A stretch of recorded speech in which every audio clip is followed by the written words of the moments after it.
This is Infection, the survival podcast, recorded live on Tuesday, February 4th, 2020, episode 264.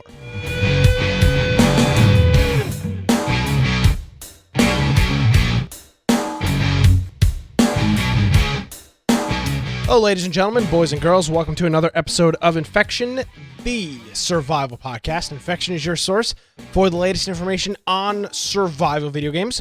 We bring you the latest news, reviews, updates, patch notes, opinions, speculation, and a bunch of other things each and every week. My name is Nick Craig. You can follow me on Twitter at Nicholas M. Craig. You can, of course, visit our website. It's infectionpodcast.com. Joining me, as he does each and every week, Brian. I don't even know if you know this, Brian. You actually surfaced on my blog, dudeandit.com. Did you know about this? No, I did not. There was a hot article posted yesterday called Brian Can't Host a Server with some text in here about a server being up soon and then somebody posting about it not being generated at all. Is this fake news or is this an accurate statement as to what happened? No, that is true. I had to go. I put it up, but I don't know what 7 Days to Die has changed because it just was not generating the world. It started. The server's there running. It's just not generating the world. There's no world to join. Nobody can connect to it because it's sitting there saying like generate world not generated world. I just didn't have time. I stopped on my way to work and I didn't have time to get up. When I saw you were playing on another server, so I was like, oh well. Yeah, I mean, so this is a hot article over on dudeandit.com. Thank you. You can check it out if you're interested. Who knows? Maybe it's generated by now. We could always check. I doubt it.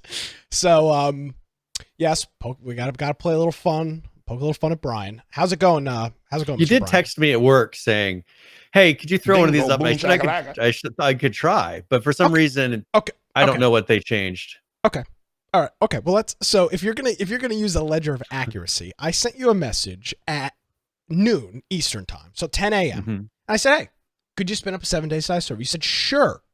I said, "Okay, thanks." A couple guys want to play. I'm trying to get a few people. You said, "Sounds good. I'll get something spun up before the evening." Mm-hmm. There was no probably. There was no almost. That's true. You said it like the Bible. It was in the prediction notebook. I flew all the way to Idaho and opened the prediction notebook, and I saw. I Brian expected it to actually start up and them not. And then rework. I think you.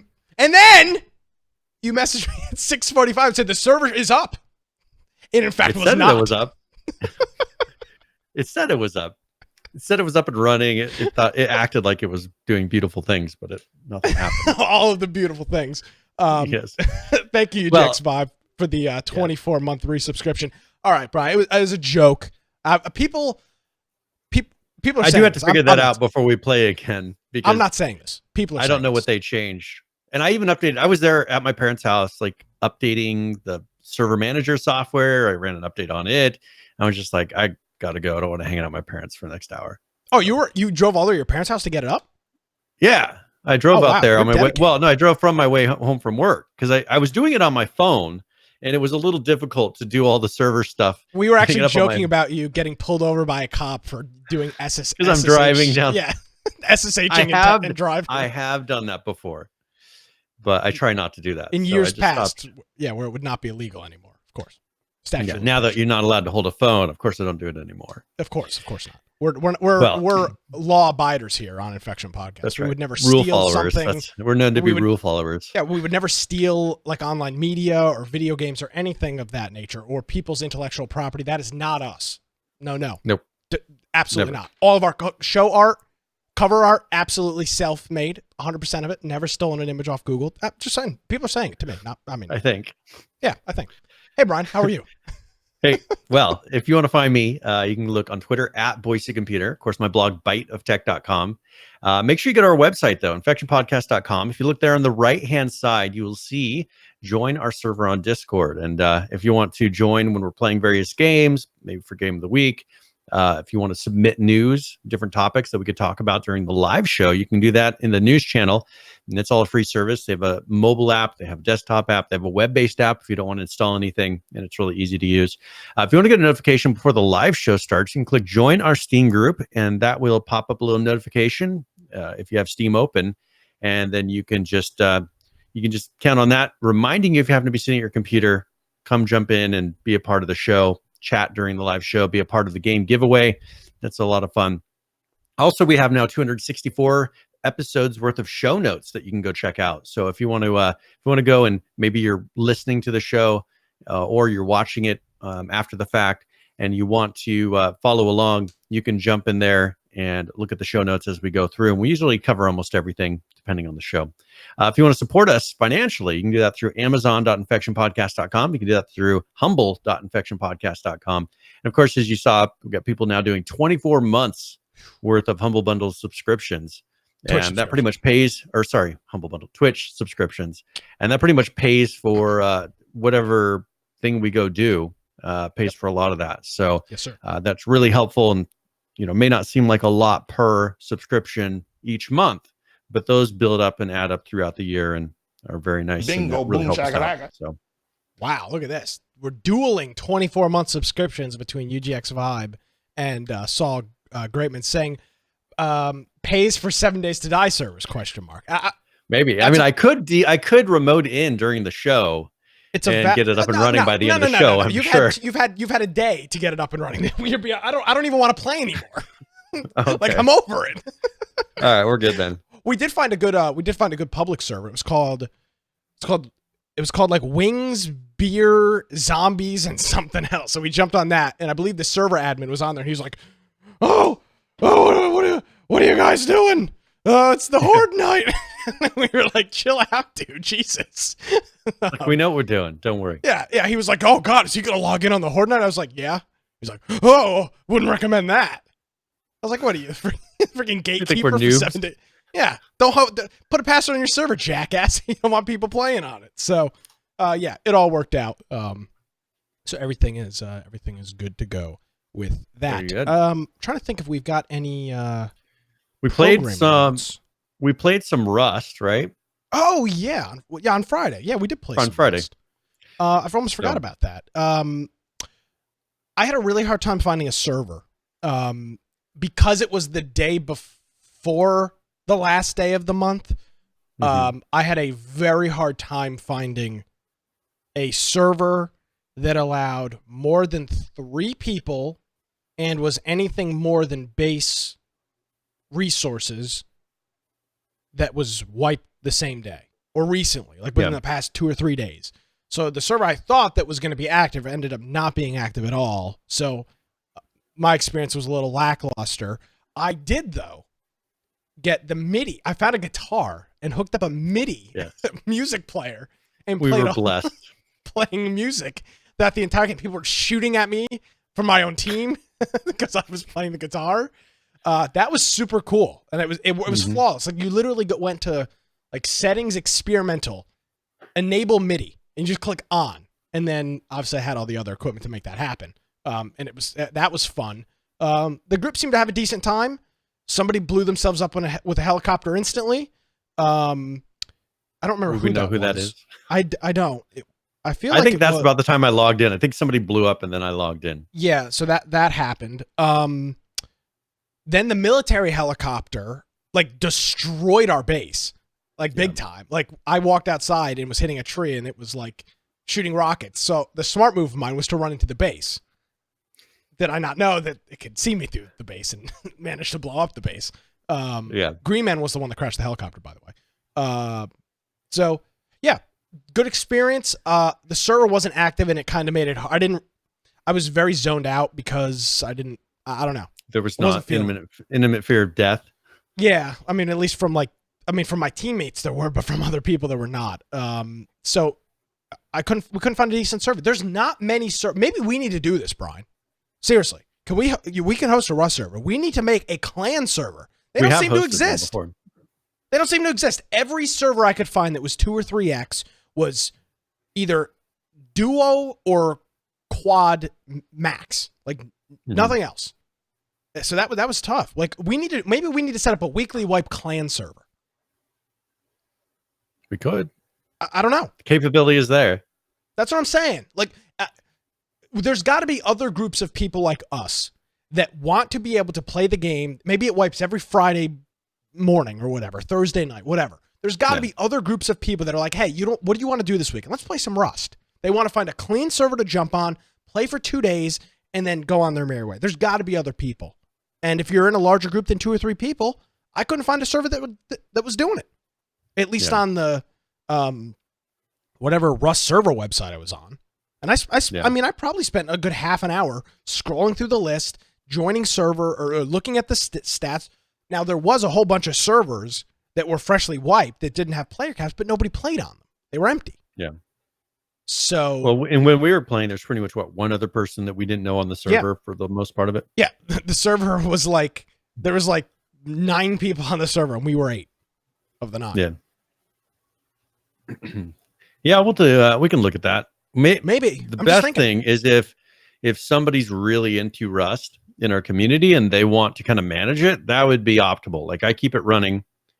You go through and handle the kicking and the whatever. That would be great. Community management. That's what I care about. I would love to host a weekly Rust, like a 5x wipe server. Yeah. I don't know. Just every Friday. So it kind of encourages people to play over the weekend. Yeah, pretty much. Like, the server literally will wipe on Friday morning, Thursday night, Friday morning, Friday at, I don't know, 2 p.m. Eastern or something like that. And then it's fresh, good to go, up for the weekend, and then it wipes the next week. The last time we played, that's what we found. But that server was 4 players cap, and we got banned because we had 9,000 people. So yeah, I don't know. Maybe there's a void, Brian. A large group weekly wipe. Yeah, we can look at it. Yeah, let's make it happen. But yes, if you are a Rust player and would like to help us out with that, it would be greatly appreciated. We'll provide, as Brian said, the server. It just needs somebody to keep an eye on it and handle any tomfoolery that might be going on. Somebody just threw something outside my apartment. I don't know what the hell's going on. Somebody to handle the tomfoolery. Yeah. And that's usually what's the most helpful. And we'll have to figure out, there's still people playing Ark. When I go look, I have to be careful because I try to keep it updated, and I always have to look around trying to find when a good time to update it is. There's not people on multiple servers. Yeah. And so I managed to do it. But that's a good sign. So if we get something like that, where we've got a lot of people throughout the week, even people that's not a part of our community, which is ideal, playing on a server. And then that one, I've been kind of managing it. If something goes wrong, people ask me, but someone that's really into Rust, who knows a lot about Rust, would be a perfect candidate for doing that. Yes, sir. You can send us an email, contact@infectionpodcast.com, message Brian or myself on Discord, Twitter, however you can get in touch with us. We'd like, let's make that happen. I always say this. It's always fun to bitch and complain about things, but we actually have the resource to make it happen. So let's, see if we can do something. Want to thank Head Neophyte for hitting us up with the 7-month resubscription here on Twitch. Thank you very much. We appreciate that. And so that was Game of the Week. Brian, am going to a concert Friday night, so I will not be home. Okay. I should be. Do you want to do anything in particular? Let's not do anything particular. We'll just see what people want to play. If they want to play Ark, or if there's a one-off game that someone's interested in. There's a couple of free-to-play games, or games that have gone free-to-play recently. I'm sure we could find something. I'll throw out some, even with Ylands or Islands, whatever they want to call it. The Darwin Project. We've got some free ones. The Realm Royale. Oh yeah, we haven't played that for a while. Something like that. I'll throw out some ideas on Friday, and then we can see what people are up for. Excellent. Hopefully you'll join us for that. It will be Friday night in our Discord, around 6 to 8 o'clock-ish Eastern start time, and we'll go ahead and get that up and rolling. So, with that being the case, where do you want to start, Brian? We've got a lot of kind of generic gaming things, not really a whole lot of updates and patches this week. Where shall we begin? Well, let's go ahead and let's discuss this. Warcraft 3 has been somewhat. What is that? This is something. So Warcraft 3. So this is a remake or a update to the original Warcraft 3. So it's Warcraft 3 Reforged. And this is just kind of bringing to the modern age Warcraft 3, which was a very popular game. I mean, the early Warcrafts, those are before your time. But when I was, let's say, in the late 90s, I played Warcraft quite a bit, and it was a very popular game at that time. Of course, then World of Warcraft came out, and the other things have become more known, for Blizzard. But this was one that a lot of the early people my age really were interested in, this kind of remake of the game that they played in their youth. One thing that you may notice here is the reception has not been what we were hoping for, because, and I'm sure that Blizzard was hoping for, because the Metacritic score is now the lowest user score for a game on Metacritic. So It is 0.5, I think. Currently. Why though? I mean, the number's great. Or you could say like, hey, it's a 0.5, but like what's the issue? Okay, so the issues that they're running into is, first of all, the one thing they did is they made the EULA very restrictive for mods. So they made it so that any mod that's made is owned by Blizzard. So if you make a mod, they literally own it, and that's in the EULA. The people making the mod have no ownership over any of it. Also, there were issues just with the first of all, I saw side-by-sides of the cutscenes, the original cutscenes for the films. The ones that they teased 2 years ago look better than the actual cutscenes in the game. They said they wanted to keep to the original feel, which is 90s style graphics. So they cut it out. So where the cutscenes are all far away of just the regular characters, when they showed the teaser, it had a cinematic of showing the characters walking up and the characters talking and moving their heads and seeming somewhat realistic. And then when you get to the end game, the characters don't move, and then they have a little icon in the lower left that shows the character, and that's their mouth moves, and it's like you can tell it's like it just moves to the audio file. The mouth just bobs up and down as the character is supposedly talking. And there's just people that have played it. They're saying that it's missing. It's just not. It's missing things. It's not what they were promised. They promised fully remodeled characters and animations, remastered maps and campaigns, upgraded UI and world editor, and it was supposed to be 4K resolution.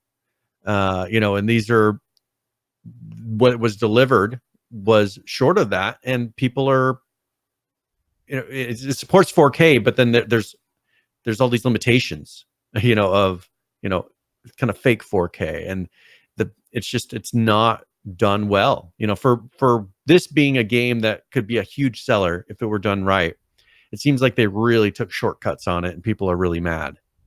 I don't know if it's worth a 0.5. I haven't. I was looking at buying it. I was getting ready to buy it, and then I started reading the news, and I was like, oh, well, maybe I shouldn't. I do want to thank our friend Valp1 for hitting us up with the 14-month in a row resub, and his comment was Actizard, the mix between Activision and Blizzard. Just briefly scroll. Now, by the way, you may say, oh, only 1,000 people left reviews, so 0.5 isn't very accurate. Well, that's actually not the case. There's almost 26,000 reviews, and over 24,000 of them are negative. Now, to be fair, the system mostly those people have probably never played the game yet. Yeah, and your score is a 0 to 10 scale. So a 0.5 on a 5-point scale is bad. A 0.5 on a 10-point scale is abysmal. That's like almost all zeros. To be a 0.5, an average of a 0.5 is very, very low. Obviously, I'm an expert at math. So reading through the notes here, though, Brian, some of the responses, why is it that so many large groups and studios, right? I can see the little guy being unable to deliver on the promises, right? It makes sense. Oh, we're only getting paid $170,000 a year. We can't do our jobs. That makes sense. But this whole Activision Blizzard is I believe they've got to be the largest global gaming conglomerate outside of maybe Tencent. But at least in the United States, Blizzard Activision is the largest. Yes. They're not just big, they're the largest. They are the largest. They probably got the biggest franchises under that umbrella.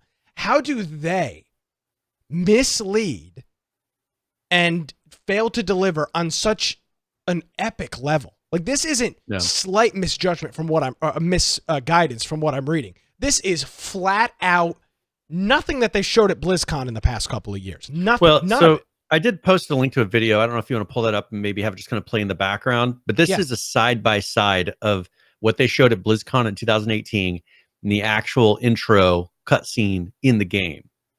That was, from January. Okay. And so the left one is BlizzCon. Yep. The right one is the actual game. Okay. So you can see, they have this whole cutscene and showing, right? You can see on the right, the characters aren't really moving. Look at the little thing on the lower left of the right-hand screen. Like, that's the character. When they talk, that's all you see.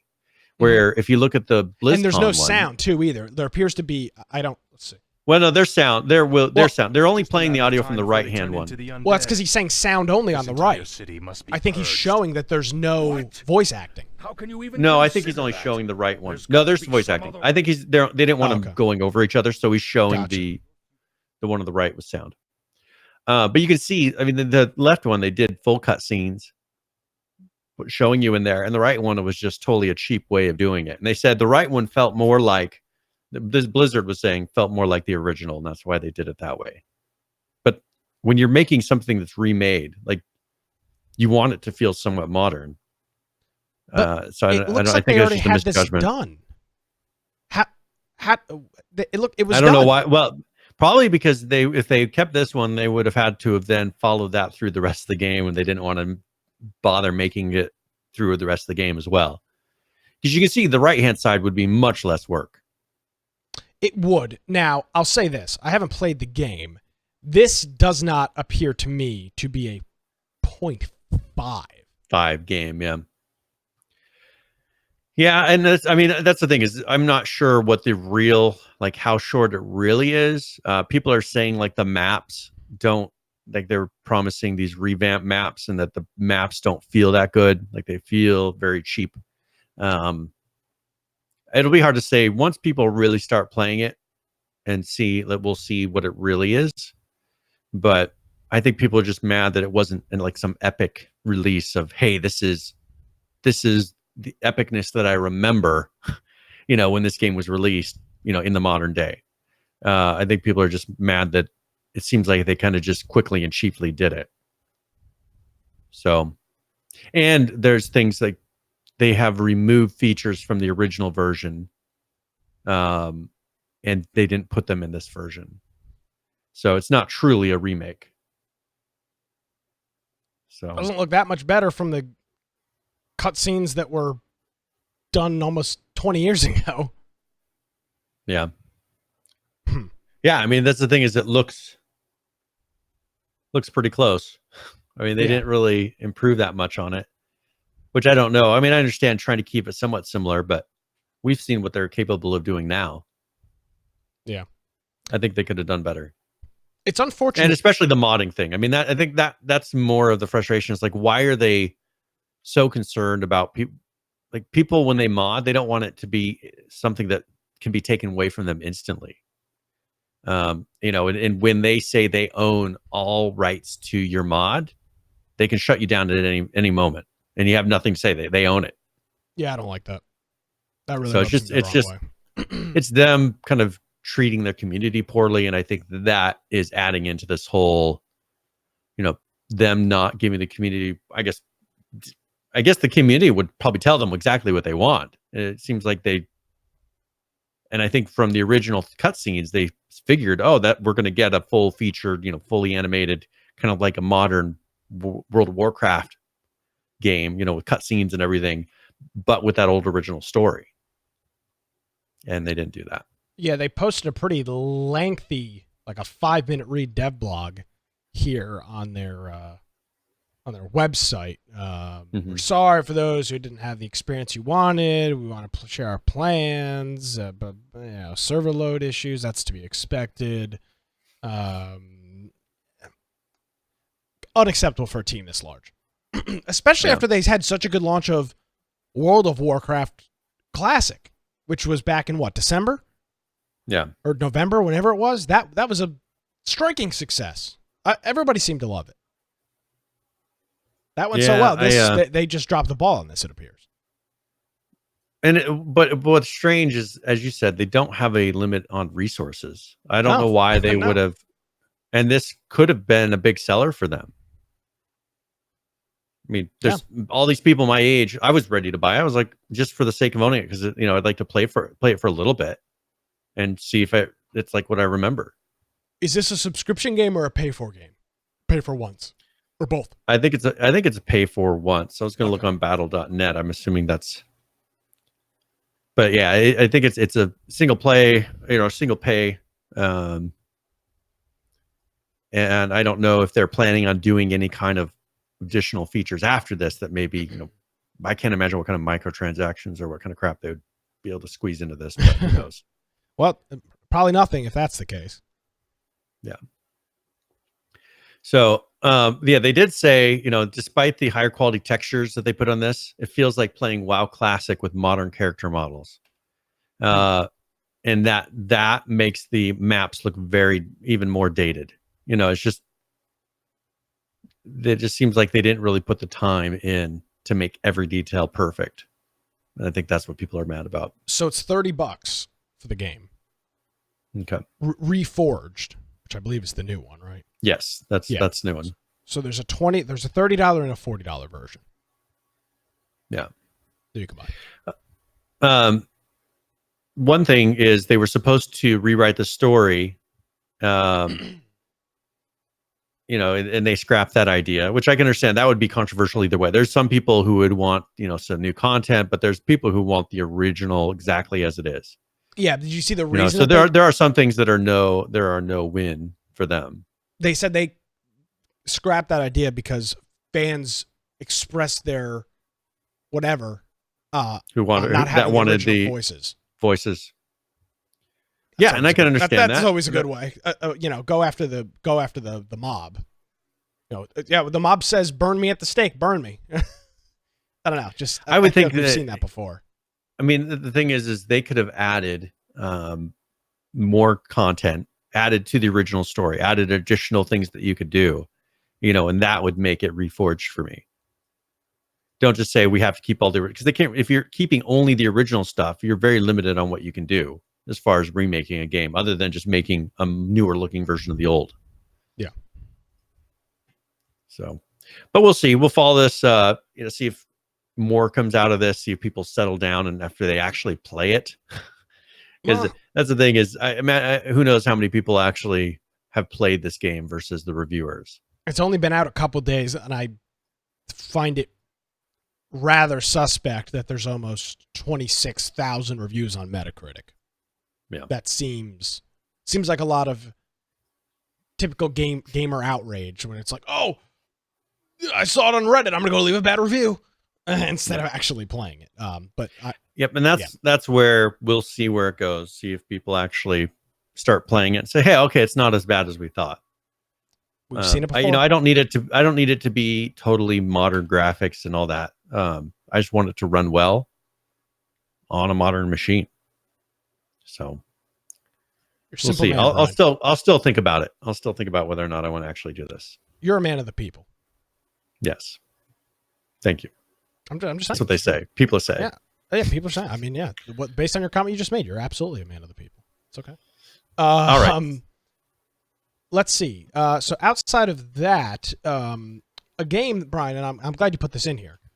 Escape from Tarkov. I've been listening a couple podcasts I listen to, besides my own that I do. Some of the other podcasts I actually listen to. Inside joke for people that don't know, I listen to every episode of the show so that I love to hear myself talk. No, it's so that I can learn from the ums and ahs and things that I like. So that I say all the time. And a couple of other podcasts that I listen to, a couple of those guys are playing Tarkov, and they're always talking about Tarkov. And there's a couple of guys in our community that are always talking about Tarkov. Escape from Tarkov, that is. And we talked about this game very early on. Yeah. And after it, based on how they originally sold it, which was that weird, like, $40-ish three-tier system thing that you see a lot of these Russian games have, where they are just, to me, it's a huge turnoff. Yeah. But Tarkov seems to be holding, the wind in its sail. A couple weeks back, we covered the controversy, if you want to call it that they were giving away free in-game items for watching on Twitch, which for all intents and purposes was the same thing as view botting. They weren't view bots, but people were just opening up window after window after window of Tarkov streamers and leaving them on all day while they were at school or at work so that they could get, drops from Twitch, which is a valid strategy. I mean, I'm not knocking them for that. But since then, I've heard a lot about Tarkov. I'm tempted, Brian. I'm really tempted to Tarkov, to get it. But and unlike a game like Rust or Ark or H1Z1 or whatever, when you log out, there's no base to maintain. There's no losing all your dinos. You can actually, and this is kind of what we talk about a lot, you can actually leave for a week and come back and be fine. Because you log out in some like safe zone thing. So that's interesting. That's very, very interesting to me, because we've talked about a lot recently this struggle with all of these games. Rust miscreated, Ark, name the survival game that has a base building system. You can't not play, because if you do, somebody's going to either kill you, destroy your base, or kill all your things. Tarkov seems to be the opposite of that. Now, obviously, Tarkov's a very complicated game. There's a very high barrier to entry, not just on the price, but on the skill. But it seems like, to me, it could be a game that you could semi-casually play and not lose your progress every time. That's the issue with a lot of these other games. You can't semi-play Ark. You lose your progress. Yeah. You're either all in or all out. Yeah, it's not a casual... I guess that's kind of where this comes down to is, are you willing to be somewhat casual? Now, I would say Escape from Tarkov is not a casual game. There's a lot to it. Not in its skill. I think, but as far as the commitment, you don't have to play every single day. You can take a break. And I think that's one of the hard parts for a lot of the games that we cover. I mean, the whole survival game genre, they will consume your life if you let them. It's hard to play multiple survival games at one time because you have to throw all your time into those games. And I think that's a really frustrating thing when you don't have a lot of time. So a game like this where you can pick it up and play, and that's one thing that I enjoy about a lot of these PS4 games that I've been playing lately, is I can play them when I have time or before I go to bed. I don't have to count on anyone else playing. I can just jump on, get some progress, and then log out, and I'm fine. Yeah. Judd and Nisco are talking about the game's boring. Yeah, it doesn't. A lot of people are streaming. It does not seem like an exciting game to watch. It's very, very slow in that regard. I don't know. I wish there were more games like Tarkov in the respective that they're not always on. Yeah. Well, that's all. I mean, those games are out there, but it's hard to find. You get that in Call of Duty. Yeah, but that's not a survival game. Yeah. There's certain types of games that are like that, but it's hard to find those survival games where nowadays it's not persistent. I mean, that's the thing it comes down to, is persistent. You got Rust is persistent. You have Ark, which is persistent. Just a lot of these games we play are just, you have to put in too much time. And like Ark, I haven't logged in for a while. I don't even know if my dinosaurs are alive anymore. I'm sure they're dead. Unless somebody else is taking care of them for you, they're dead. Yeah, Falcon might have gone and fed them or something, but yeah, it's just that's the frustrating thing. Okay, I'm going to be busy for a week. Okay, well, I lost all that progress. All right, I'll go play a different game now. I mean, that's kind of the thinking. Yeah, exactly. Donnie says, I would rather, and Donnie gives I don't know how he does it. He gives all these games a fair shot and plays them all. He says, I would rather watch Tarkov than any Battle Royale game out. It's more intense in my opinion, but it's closer to the style of gameplay I really enjoy and have an interest in. That I would agree with too. I'm not interested in the Battle Royale stuff. That is beyond boring to me. Well, and most people, when they're watching these streamers that are doing Battle Royale games, it's not the Battle Royale game they're watching. It's the streamer's personality. That's where people get confused. People don't watch Dr. Disrespect for whatever game he happens to be playing. They're playing because he makes jokes and he does silly things. He does all these antics. That's why they're watching it. Very few games anymore for the top streamers on Twitch are actually for the game itself. Yeah. Obviously that's, and I'm not making a joke here. A lot of people watch this program for some of the same reasons. It's because it's more of the, I want to hear what these people have to say more than what they're actually saying. That's a common thing. And I mean, you look at Dr. Disrespect and you see all the things that he's doing, and it's just, yes, it's rather interesting. Obviously, a lot of him and a lot of people like Summit and all these other guys and all the Fortnite streamers, it's their personality. Yep. And I mean, go ahead. And they can play any game, and this has gone back and forth. I mean, look, they were playing. You'll have to look at the numbers, but I mean, they had that burst in H1Z1. All these people started playing it. But a lot of times when we see spikes on Twitch on certain games, it's because some personality streamer goes and plays it, and that game will all of a sudden say, "Oh, people are playing it because there's 15,000 people, are watching someone play this one game." They could care less about that game. It's not the game. People are. I think we will find that people aren't playing H1Z1 anymore. And I haven't looked at the numbers. This is Nick's segment, but I think that will be what people will find is, all that fake H1Z1's making a comeback. No, certain streamers were playing it out of nostalgia, and once they stop, a week later, that game is done. It's no longer on the top. I agree. So if you're a Tarkov player, please send me a message on Discord. I'd like to talk with you. That's all. Like a question from me to you. I want to talk to somebody that plays the game and explain what I'm looking for and see if, because that helped you a lot in Rust. Yeah, I mean, with Rust, I think we weren't giving it a fair shake initially because they're like, "Oh, this is frustrating." But you had someone who was actually passionate about it, and what their experience was very similar to our experience with the early H1Z1. Yep. The camaraderie and the kind of you versus them of the other groups on the server, and it was that kind of viewing it in that perspective. It's like, oh, this is fun. But of course, that's one of those games that eats a lot of your time. You have to play it on a regular basis.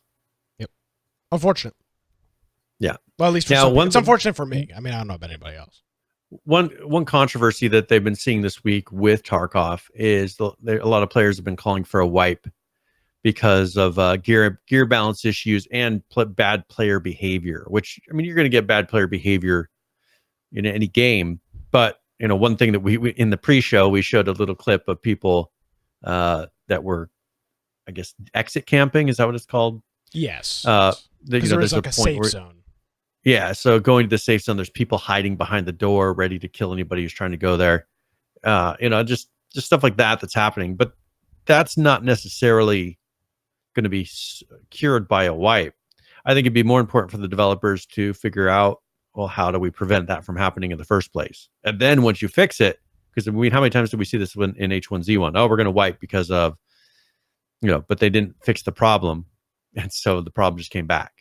So I think it's important that they fix whatever, how do you prevent camping and people doing that type of behavior?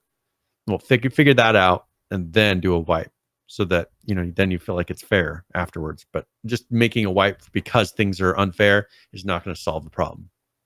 No. Games like this that are at the peak of their I think it's pretty safe to say Tarkov's. Okay, I think it's accurate to say Tarkov's probably at the peak of its popularity. It may get a little bit higher, but it's very close to the top of the mountain, if not at the top.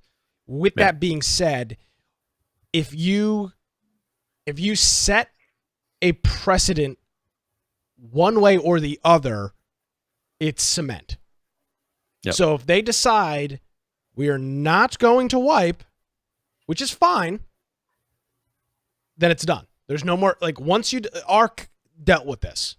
This is a tough issue. When they released to 1.0, or when they, what was it, their final release, there was a whole big controversy. Are they going to release, are they going to do a wipe? Are they going to do a wipe? Are they going to do a wipe? Well, they didn't. Nope. And they didn't. That was it.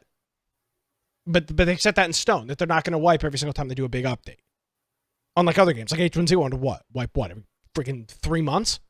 If not more? Yeah. Oh, we broke the game wiping. I mean, that's what they did. So interesting to see that how they set the precedent for that. Yeah, and then this, I think also, being that you mentioned it's probably the peak of its popularity around it. We've seen with many games, when they're at their peak of the popularity, that's when the trolls, the hackers, all the negative people are drawn to the current top game. And I think that as this kind of fake popularity of it, from whatever happening with the streaming, them showing up in the channels, I think currently, once that goes away, then you'll start to see probably go back to less of a toxic, because we found that we played games, and when the popularity died down, it was amazing. The toxic players left. They went to other games. You'll still have a few toxic players here and there, but I think the majority of the hackers and the toxic people just left and went to the game that was currently on top. And so this may right now be a problem that may not exist as much here in 2 months, 3 months. Maybe the problem will weed itself out. Yes. Once the trolls leave. So always ruining everything. Damn trolls. So another thing, there was a post here by SteamDB or Steam Database, and they said that Steam has broken, and this will be kind of segue a little bit from what we just said. Steam broke a record for the most concurrent online users that based on compared to 2 years ago. 2 years ago they had their peak, and then they've now gone to another peak. The previous peak was about 18.5 million. I think. And so now they've surpassed that. But one thing that's interesting is there's actually less people playing games. There's 1 million less people actually playing games. They're just logged in, but less people are actively playing games. And this came on a Sunday morning, so a weekend. Do you think this is a... We had a conversation last week about causation. Do you think this is a case of causation, or do you really think that there are less people interested in playing certain games right now because there's nothing to play? Well, one thing that I keep hearing, I mean, if you read the comments, comments cannot mean gospel. They don't mean gospel. But a lot of people are... Yes, I know the comment threads. Hold on. Stop. Screech the brakes. Are you trying to tell me that replies on Twitter aren't the general consensus of everybody across the entire world? Is that what you're trying to tell me? I know this may be a shocking thing, yes, but that is true. That is not... You should not base all of your opinions and ways of directing your company based on Twitter comments. That's tough, man. That a lot of people are making comments about it being trade bots and just different things that are logged in. There's a Steam time idler that boosts your Steam hours played, which, if you think about it, because of their whole card system and this reward system that they do sometimes for playing a game, even if you're not doing anything, you're idled in a game, it encourages some odd behaviors. But those ones, you'd have to be logged in. So this one, it's not even that. It's the bots maybe that are doing trades, bots that are spamming people, trying to steal accounts. I mean, it could be all those kind of things as well. And probably people aren't... We've talked about this before. The economy's going really good. People generally have less time. This is something I've said. I know I've said it for at least a year now, I think, that the economy be going really well, people don't sit and play, for instance, like we just said, the games that consume a lot of your time. They just don't have time for it. They got too many other things going on. We don't have time to play H1Z1 for 5 hours every day anymore, which we used to do. Yes. We don't have that kind of time. The economy's going really well. Everybody has jobs. And so I think that makes a big effect on this, to where people, their computers are on, their computers are logged into Steam, but you know what? They're not there. My computer's logged into Steam all day. And with games, I very rarely play games anymore. So you can log up your hours. I know. I need to get one of these services up so I can say, look at how many hours I played. I mean, that's what you do. I'd be like, oh, Brian's playing a game at 3 o'clock in the morning. No, he's logged in. Now, trying to get Steam trading cards. Oh, yeah, that's what you're all after. Speaking of playing H1Z1 for 5 hours, we've been following a project known as the Z1 project, or excuse me, the is it EXZ1 project is the name of the group, and they previously had posted Z1 Exceed is the project. Sorry, they had previously posted that they had received word from Daybreak that they could, in fact, take the game, release it, or unpack it from Forge Light, get it into some other engine, and as long as they didn't make any money with it, that would be good to go. Well, as the project has grown in popularity, Daybreak apparently has reached out to these developers, and this is the update from one of the developers here. This is a statement about our project legal concerns and the future. They're posting this. They want to be clear and open, and let everybody know what's going on. It says, unfortunately, we have some bad news, and we might have good news too. We'll explain everything below. As everyone probably knew, we were in contact with Daybreak several times on several degrees after the last couple of weeks. We finally got the chance and honor, I don't know why it's an honor, to speak to the top of Daybreak. I mean, what honor? It's a freaking prince, the guy that owns a company that doesn't have they don't have any products. It's an honor. Okay. After a few explanations from our side, they let us know theirs, and we can understand Daybreak. And I've said this 1,000 times, Brian. Daybreak needs to protect their assets, aka their intellectual property, at all costs.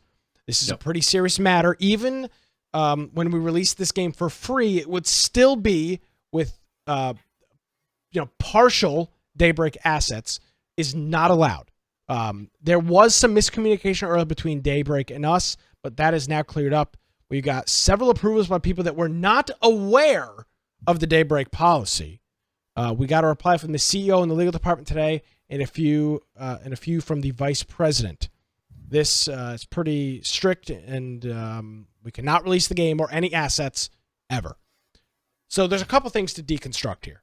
First of all, who the hell at Daybreak is responding to people and saying, go ahead and use our assets without consulting the legal department and or the president of the company? Like, are just help desk support people to be like, oh yeah, go ahead, use our assets. That would be like somebody at McDonald's, like a cashier at McDonald's being like, oh yeah, you want to change the logo for the company? Yeah, I mean, there's no chain of command here. I don't see why that would be a problem. You want to change the prices on the menu? That's fine. That doesn't bother me. So first of all, you want to put our logos on your your business? Sure. I mean, I make 8,000 hours sitting at a cashier. I'm sure the guy that owns McDonald's, he's not the Crockett family. They're not going to care. So that's probably somebody who says, I'm not going to be here in a month anyway, so what's the difference? So that's a huge issue. Secondly, I've always said this since the beginning, nobody will be able to make an H1Z1 remake, because once you prove in a court of law you are unwilling to enforce your intellectual property, it's gone. So this wouldn't make any sense for them. It'll show that they don't care. They've let one person use it, and therefore other people will be able to use it as well. Bingo. Which for a company is not good. The intellectual property is like the only thing you have. It's the only thing you truly own because you don't own your employees. You literally the only thing you own is the intellectual property or physical property. If that. And here in 20 years, they may do a remake of H1Z1. And well, it's just not even that. It just sets a bad precedent for the entire company. Yeah. So I was surprised that they said they would do it supposedly in the first place. As was I, and now it appears that wasn't ever the case. So they're currently, and I say the Z1 team is currently trying to figure out what exactly they want to do. There's a couple posts in their Discord. So these are kind of the bullet points. They're not going to release anything at the moment. They are working on getting more news. Area naming, which obviously would be a big issue. Essentially now they're wanting to switch the project to their own game. And my comment to that would be, why the hell didn't they just do that from the start? Yeah. Why did they try taking a game that at this point in time is a 7-year-old concept? We started hearing about this game in 2013? Yep. First sightings of it, 2013, 2014, 6-7-year-old game. Why would you take that, put all this work into exporting it out of ForgeLight, getting it into, I believe it's Unity, it's ForgeLight to Unity to Unreal. That's the process. There's a direct path that you can take it from that. Very lengthy process, huge pain in the ass, I would imagine. All of that when you really had the idea of, as they said, using like 80% of their own assets. Yep. So why not? It's obviously it's cool to be able to capture audience. They're trying to get that kind of hype. I mean, it's hard to get hype on a game. We've seen this over and over again. Okay, yeah. You know what I'm saying? A lot of games that are just trying to figure out, how do we get that hype? How do we get people interested in a game? For instance, the Darwin Project. How do they get people interested in it? It's a good game. How do you get people interested? It's hard to get that hype. I think, H1Z1 has a lot of players that reminisce and think, oh, that was a lot of fun, that are willing to throw some money at something or time or be a fan of, to where they turn around and make their own game. The game has to be good. They could have made H1Z1 very sloppily and people would have still said, oh, that's cool. Great. Good job. Any other game that's your own unique concept, people are going to trash it. People are going to critique it. It's very difficult. Okay. Agreed. But my argument would be, you can still capitalize on the H1Z1 community without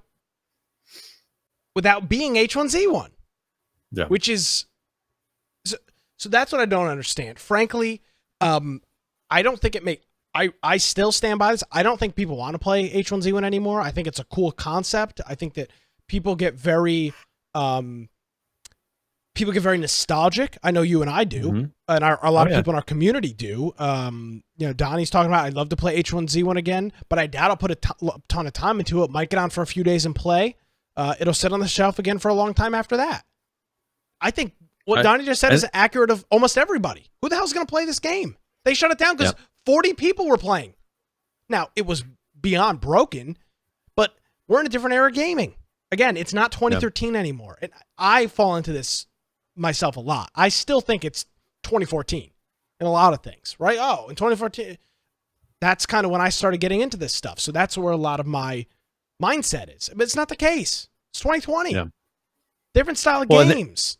Got new consoles coming out in freaking 8 months. And I mean, a lot of it comes down to the same thing I've been saying over and over again. The economy is good. People want polished games, and people have a low, tolerance.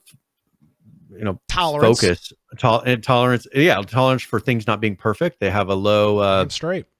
One game's there for 1 week. They'll play it for a certain period of time. They'll move on to the next one because a new cool hot game came out again.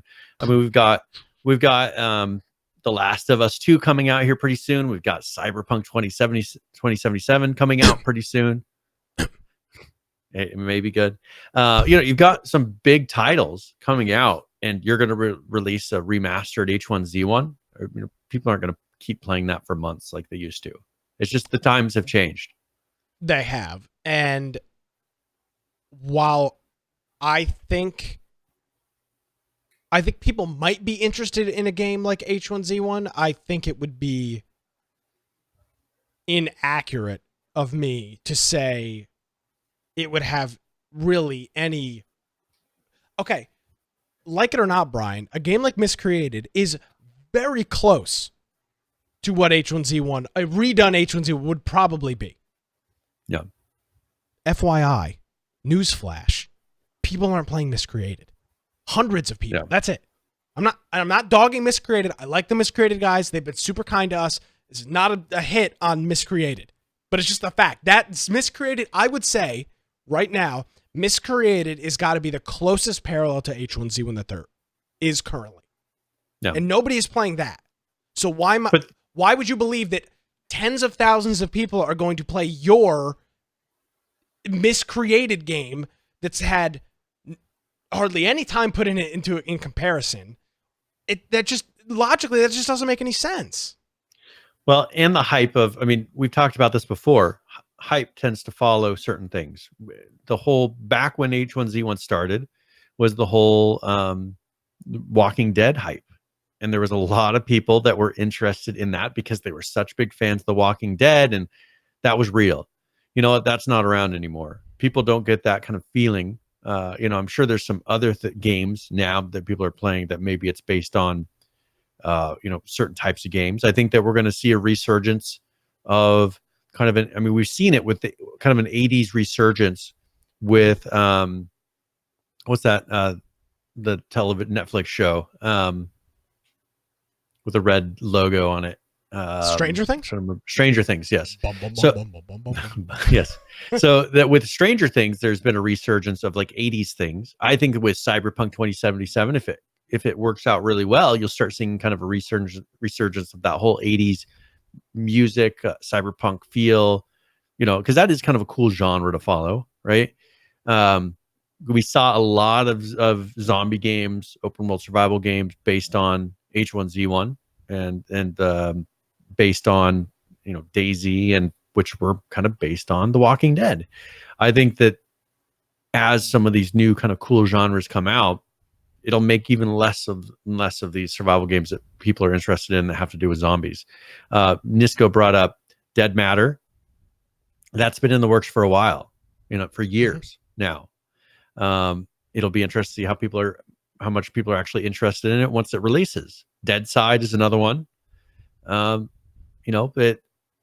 when they come out, I'm curious to see if people actually play it. We have a lot of people saying, "Oh, I want an open world survival game. I want a zombie survival game," but people aren't playing them.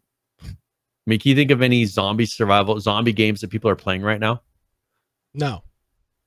I can't think of any off the top of my head that people are seriously playing. So I just think that if they, I don't think there's anything they can really do. It's time to move on. The next thing is here. We've had a couple next things already, and there'll be another next thing. Like H1Z1's done. Our podcast is still here. Amazing.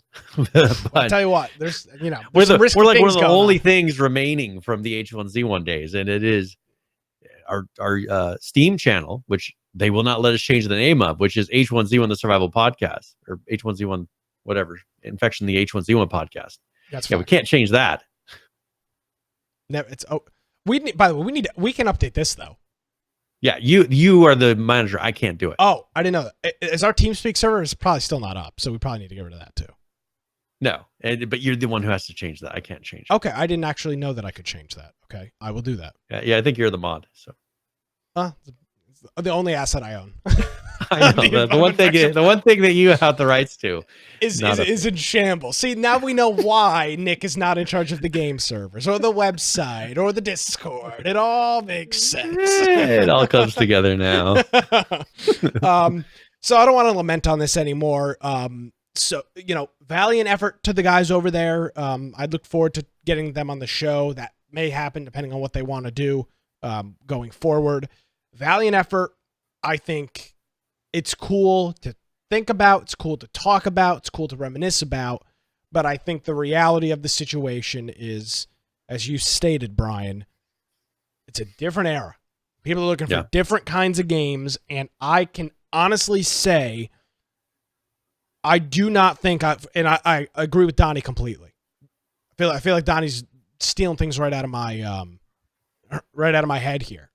It's when it comes out, it'll be the greatest thing in the world. You'll be going, oh, this is great. Oh, this is fantastic. I can't wait to play this. Can't wait to play. Brian, we're gonna play. We're gonna play.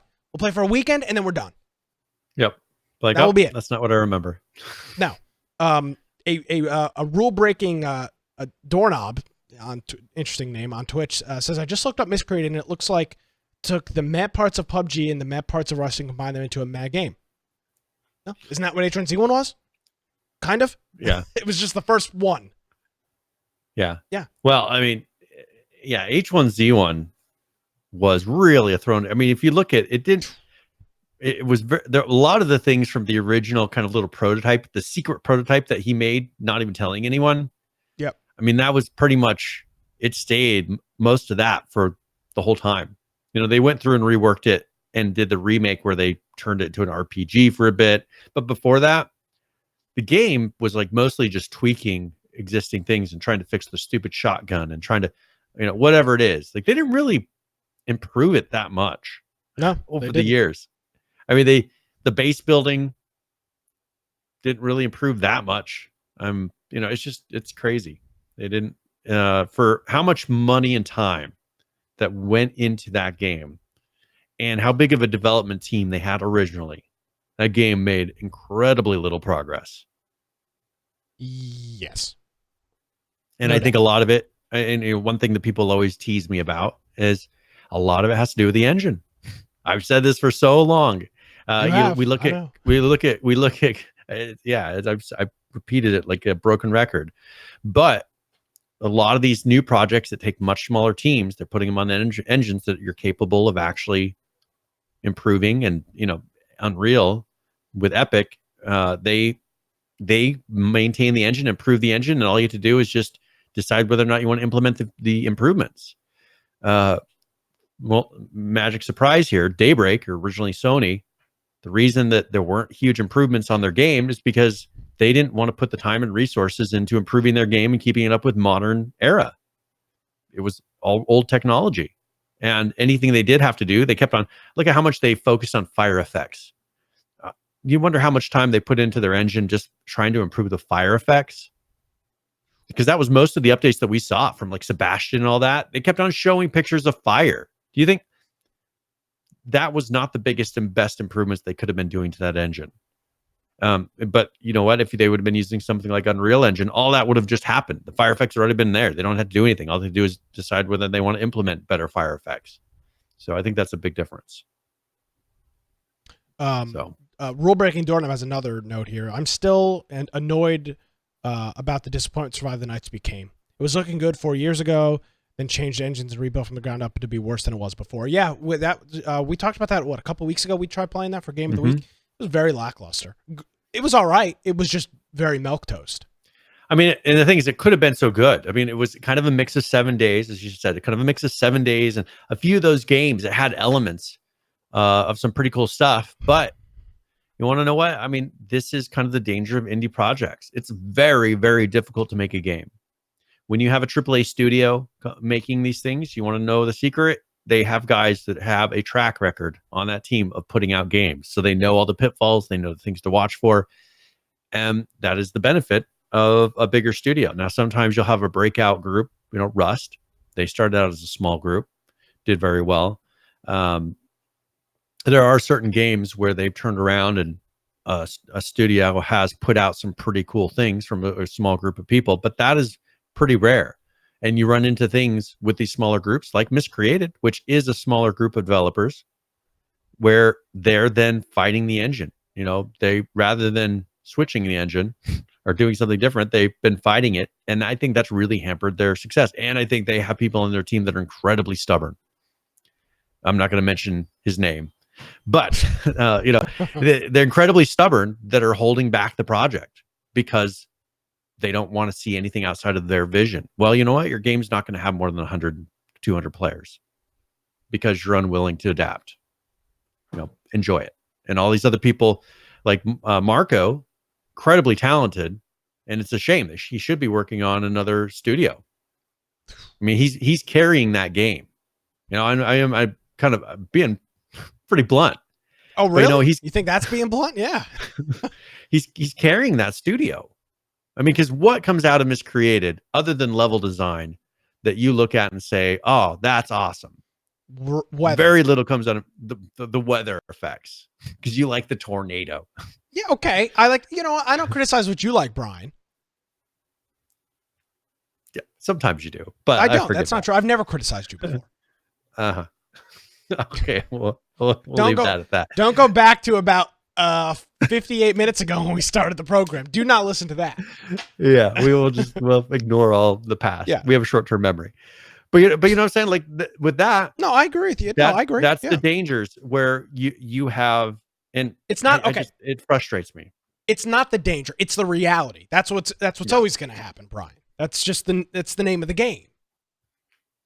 When you can't pay your developers when you're not paying your developers $170,000 a year. Yeah. It's tough. It's tough. And even if you are paying them $170,000 a year, it's still tough to work. It must, it's hard to, wake up in the morning and be responsible and go to work.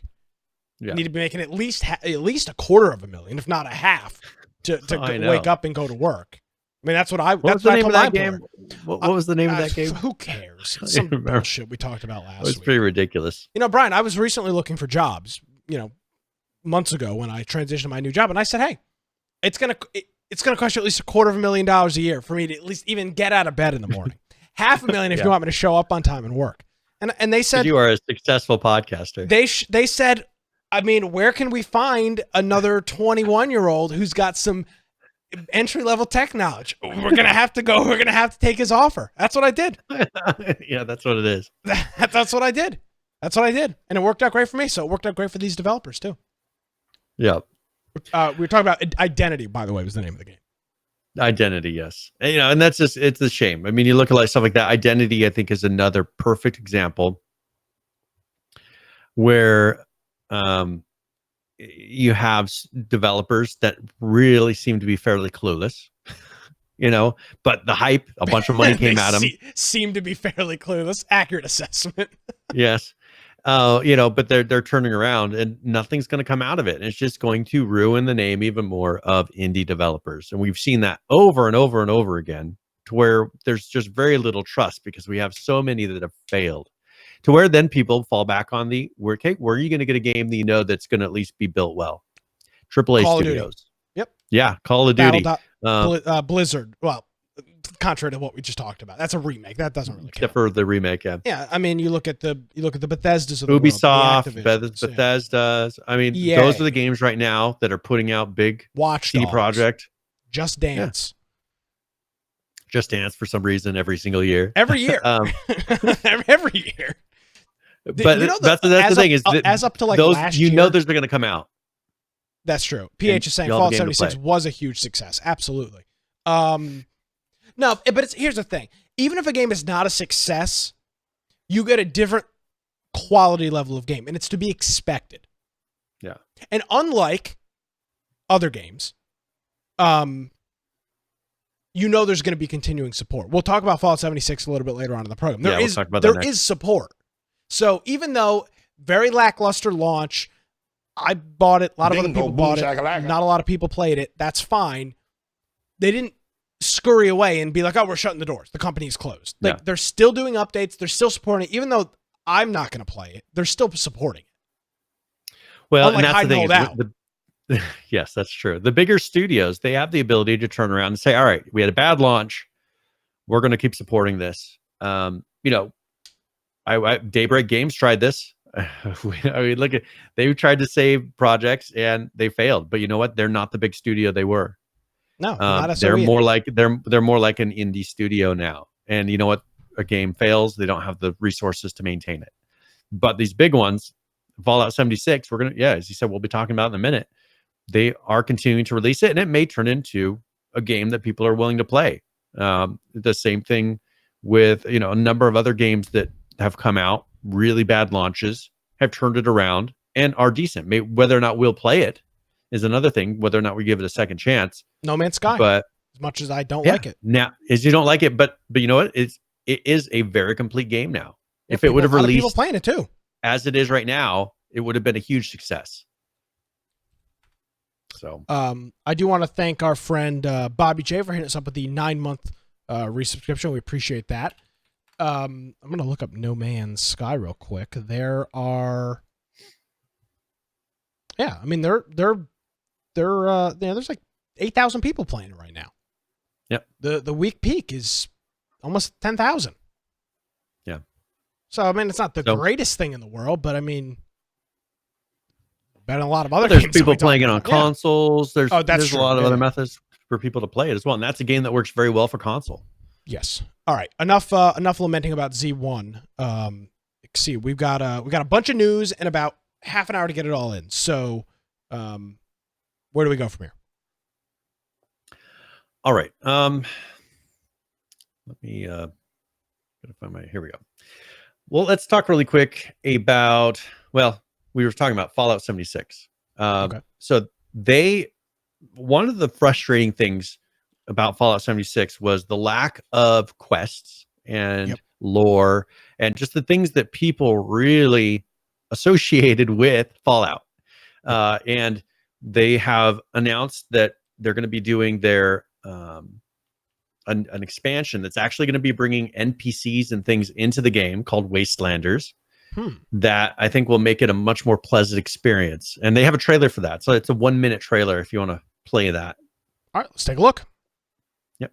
After reading pending screen. Okay, great. It's been a long journey. Appalachia has changed. I don't know if you've been following the rumors, but there's something in the mountains. People from outside are coming in, and they're coming to stay. You're from one of the local vaults, right? All of my people are at risk. I'm willing to pay good money if you put an end to this for me. We ain't gonna let anyone stand in our way.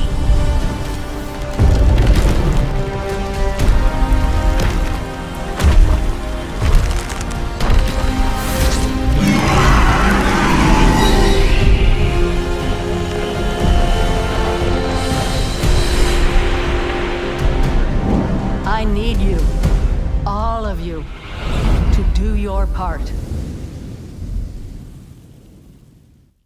Free for Fallout 76 players. Okay. What do we think?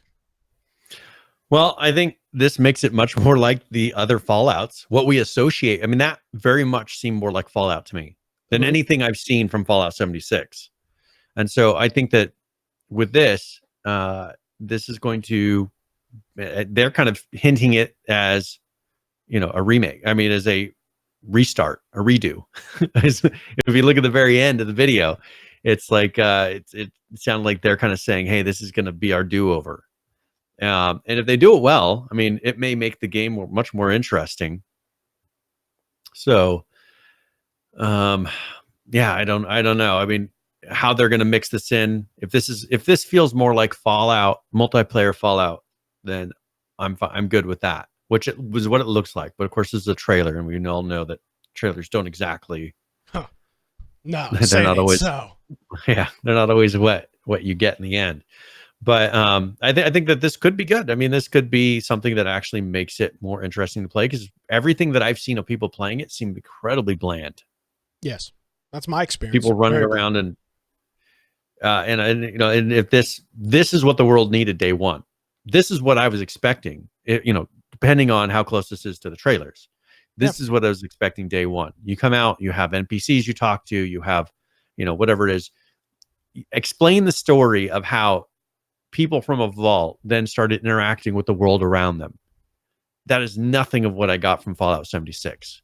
You know, they totally dropped the ball in telling that story, and now it looks like they're going to try to tell that story. Yeah, PH says, so who is going to try this update? I mean, I probably won't. I don't own it, so. See, my gut reaction is, I'll try this. And the reality is I won't. You'll log I played into it. for more than 5 minutes. I played for at least a couple of hours when I first got it, and it was bland. It's the way you spent it, Brian. It was bland. I was like, what I watched the hell? PH play. I think I watched you play a little bit, and it just didn't seem interesting. Yeah, I mean, I played for a couple of hours, and it left me with an experience in which I didn't go back.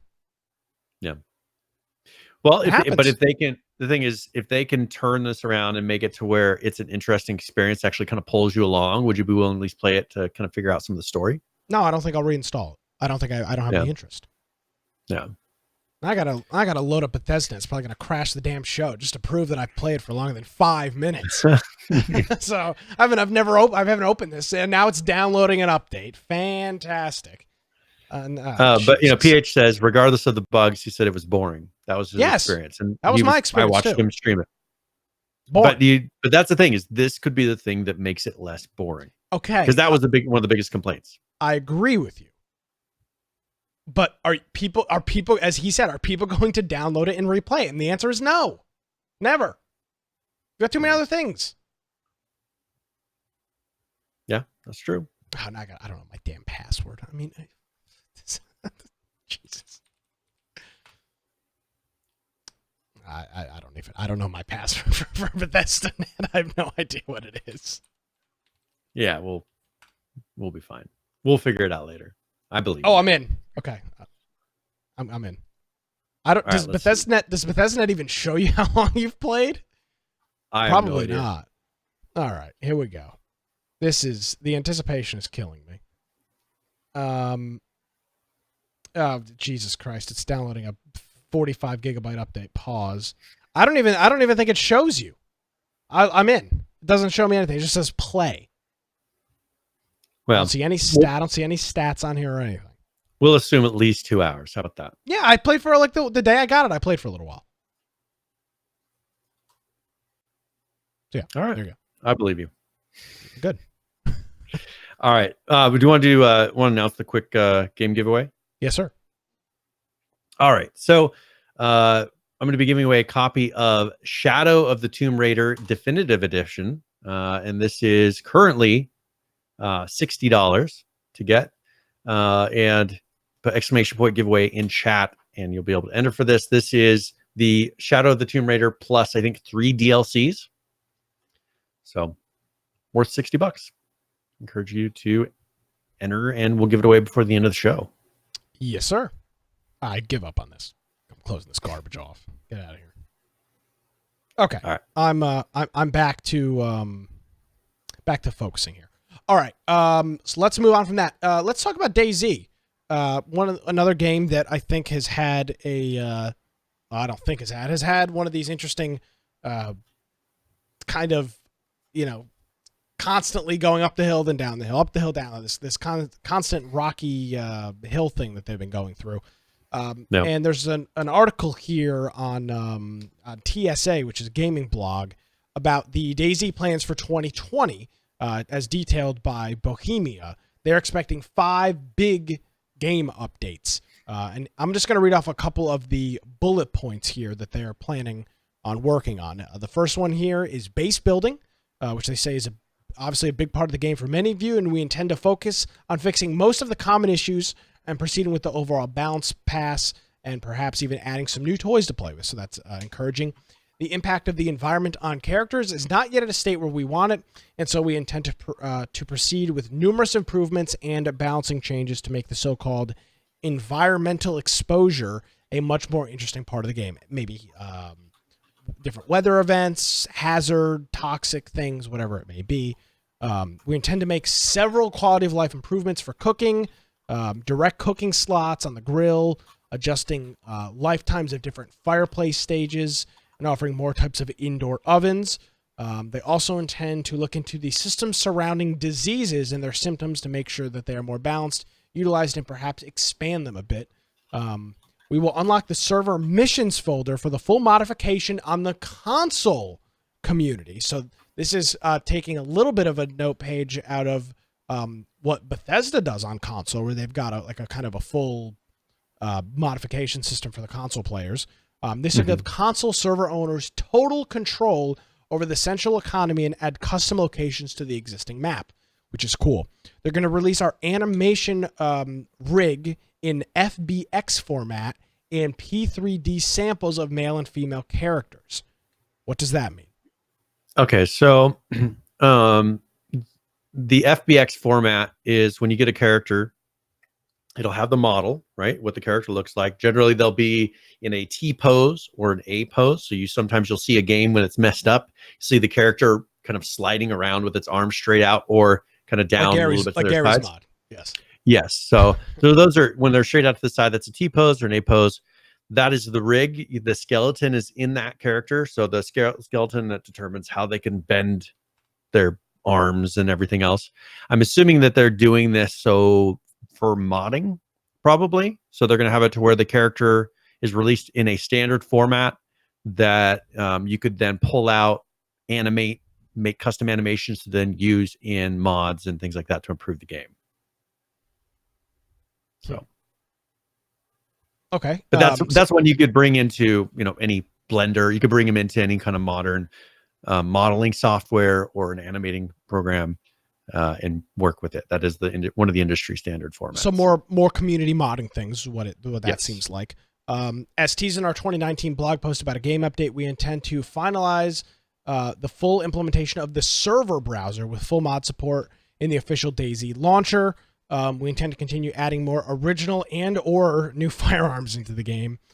We know how important broken body parts are, legs in particular, wink wink, are to the overall DayZ experience, and we intend to bring this mechanic back into the game. Fantastic. So looks like you'll be breaking legs every time you do anything.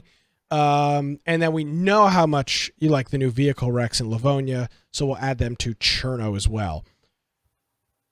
This does not read to me. This does not get me jazzed for DayZ. I mean, for a whole year's worth of updates. This is not this for some studios, this could be, a month's worth of updates. Yeah. This is a whole year's outlook. And that's kind of scary to me. Yep.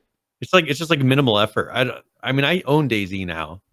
I just had no temptation to play it. It's just, does this tickle your fancy and make you want no, to I mean, the thing that would really save DayZ would be if they really, really opened it up to modders and made it to where like Arma was. Well, they do. We just don't ever play on the servers. We do need to, by the way, that was the recommendation we got from a DayZ player, was next time you're going to play on a modded server. So we probably need to give that a try. Yeah, and I think that if that would be the one thing, if they could get it to where the modding community truly embraces it as a modding platform, kind of like, as I said, Arma was and is, then maybe people would start to play it. But the base game just seems too boring at the moment. It needs modding to make it playable. Yes, it is incredibly boring. So that's DayZ. Interesting article. There'll be a link in the show notes if you want to check it out. Let's quickly bop down to Arc here, Brian, and our friend Green Man Cartoons released a new cartoon. This one is, I'm not going to show it. We're not going to steal his views. Do you want to play it like the first 30 seconds? Yeah. I'll play a little bit of it. So this is his new. Go to his video to check it out. Yeah, well, I'll let you do that after we get back. Okay. This is his new cartoon. It is called the Boss Battle cartoon. Hey, you know why we're here? Genesis comes out soon, TM, and we have to be ready. Who knows what awful, unholy creatures lurk over there?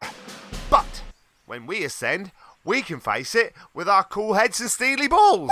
For steely balls! As I was saying, we've worked hard to get those trophies and prove our worth.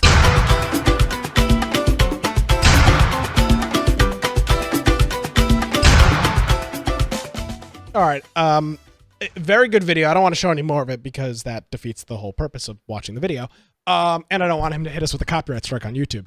So, by the way, he would enjoy every minute of that too. Yeah, that would actually be pretty funny.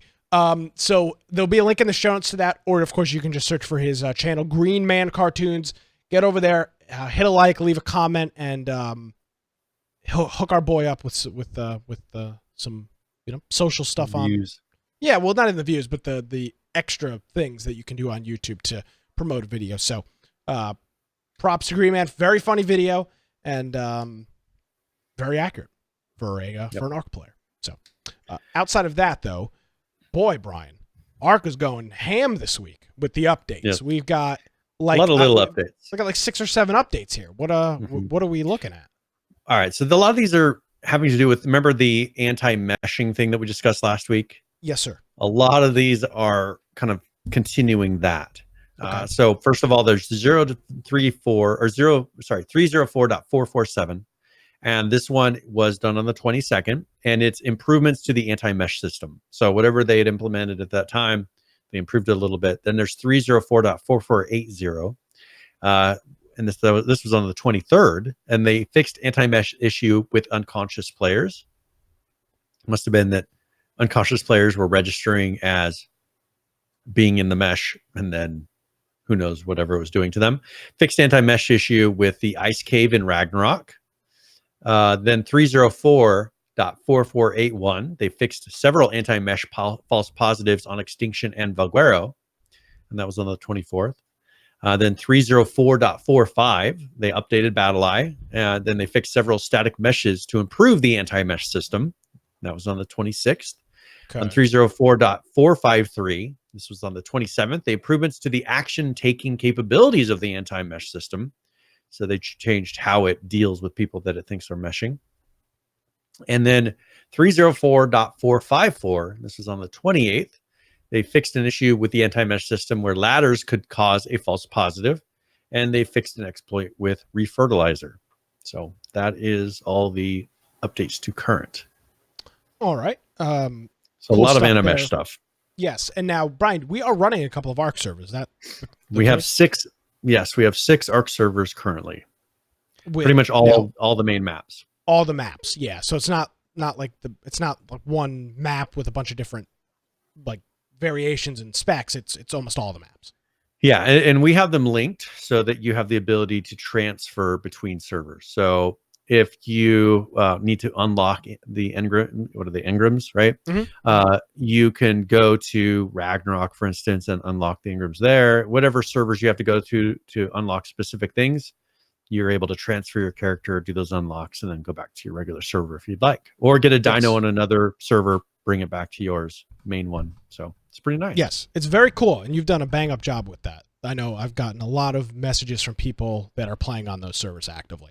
And they're very, very complimentary of it. So, and they're relatively low pop. So if you are looking to play and not get shit canned by by random people, this would probably be a decent server to do it. Yeah.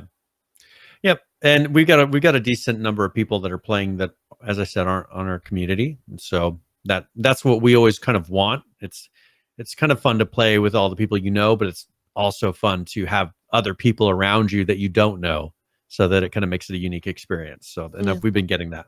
Other people are all right. Yeah, they're okay. So Conan Exiles, they put out a patch this last week, and this one is their, let's see, 30.01. They remember I kind of complained about this last week of the European date system being used for your version numbers. Yeah. So the version of this patch is 30.01.2020. Kind of strange. Now, you can never put out a date patch on the same day, or else you have the same version number. Sunday would have been a great day for patches because it was the same date format it was the most in reverse, total palindrome. So 0202 2020, right? Yeah. No matter how you laid it out, it was the same for like all the different kind of date standards. Yep. 0202, 020202, or whatever it was. So yeah. Did anybody do any updates on Sunday? Not that I see. That's unfortunate. They missed out. They dropped the ball. So on here, mostly this was fixes, a lot of fixes. And they say they're starting the year with a focus on bringing many fixes to the game, addressing exploits, general and UI issues, And so it's going to be less about content, more about making it stable and work well. Right. Also, so with this patch, they said we're also laying down the first layer of quality fixes for NPCs and followers, which will be the focus of the next patch. Actually, that'll be the next patch in a few weeks. So this one has some fixes. Then they're going to be focusing on NPCs and followers. With this patch, it says we'll also enable an official server on official servers, a feature introducing or that was introduced in the December update, which limits the visibility of players in the player list. So by default, players were listed as invisible unless they chose to participate in chat. At the moment, they will be visible in the player list for the next 5 minutes. So if they type something, then they'll be there for 5 minutes. Yeah. So, but yeah, this is pretty much, for instance, fixed an issue where some assets were taking up too much memory. Probably they were a lot bigger than they needed to be. Fixed a number of crashing issues, fixed building exploits, just a lot of exploit fixes in here. Fixes with combat, doors, which we've always talked about quite a bit. AI and thrall fixes, and then general bug fixes and balance issues, terrain fixes. I mean, there's a lot of stuff with UI, audio fixes. So a lot of things that should be improved. If you ran into any bugs in there, be a good thing to go through and kind of check to see if this is listed, because it seems like they really did a good job of knocking out a lot of the big bugs that were in the game. So check it out. Yes. That's pretty much it for Conan Exiles. All right. What else we got? All right. So Islands, if you, so there's a video. Can you just play that in the background with pretty much low audio or no audio? I mean, you could do low audio. There's little things. Thank you. So this is their dev blog. And it kind of shows they've done Eastern Endeavors, which is kind of a Asian themed update to this. So they have what they call an Eastern biome now. This game is now free to play, so if you're interested in playing it, you can go on and download it and play it for free. But this one does generate, so it's a generated world. So they're just adding the ability to have biomes. In there, they also put Bigfoot for some reason. I don't know what that has to do with Asia, but they added Bigfoot. They put new recipes, new costumes like a cyborg in there. They made improvements to the farming, so you can see them there actually placing things down. That's part of the farming system. And then they put an editor in the wizard, because you have the ability to go in and make missions and make quests and do a lot of things. Those are, I think, the Bigfoots. Oh yes, kind of an odd looking Bigfoot. Yeah. So, but yeah, this is an update to Islands, whatever you want to call it. And it is a free-to-play game. I think it's a very unique and interesting game. Seems kind of like a kid's game when you first get in there, but it's like Minecraft and like a lot of those types of games. It has a lot that you can do. So, and especially if you get into the modding, they have their own kind of a blueprint system for making your own missions and mods. It has a lot of ones that are made. You can build your own worlds and do a lot of crazy cool stuff. And so with it being free, there's nothing preventing you from going in and kind of checking it out, because they show examples of people going there and making racing games, jumping puzzles, all kinds of stuff. And you could go in there and do it for free. Is this game on a similar level to Roblox, where it's just such a massive open world that people pretty much can do anything they want inside the game in terms of like ability to like make custom modes and whatnot? Yeah, you could, if you go through and learn the editor enough. It doesn't have a ton of players. Like, there's a limited number of players in a map. Gotcha. Okay. Just the way that it works, you don't have dedicated servers. People kind of group up and do a point to point or player to player type of a thing. So you can have maybe 5 or 6 people, I think. Here's an example of like a game mode that they put in where you rescue the sheep from being taken by aliens. What? Just to show an example of how you could do, using their system.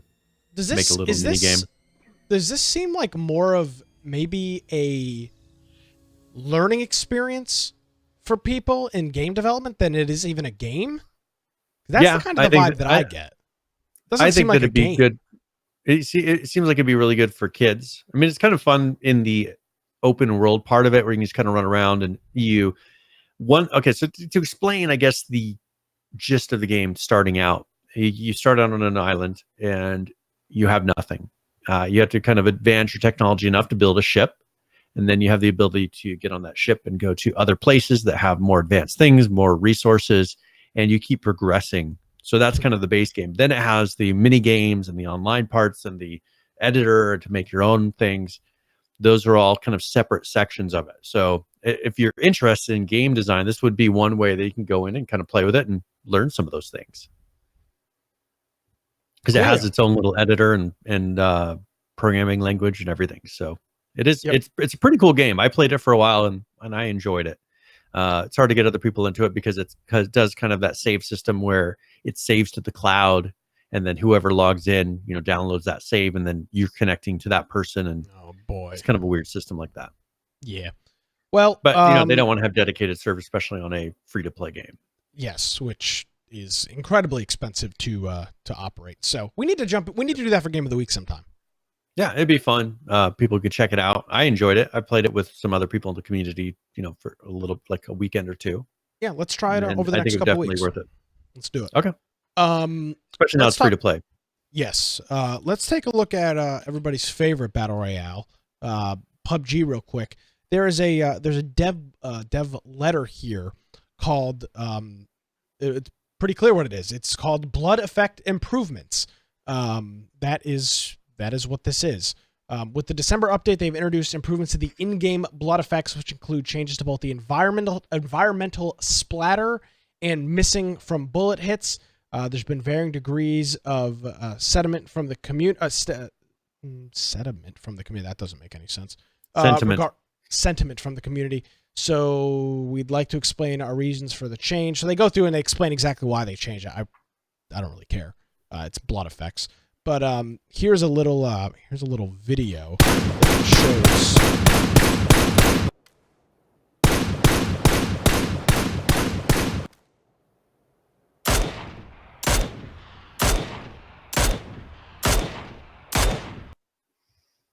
So that's them showing how the blood effect shows up at a distance, so you can actually see if your tag, because the game doesn't have hit markers.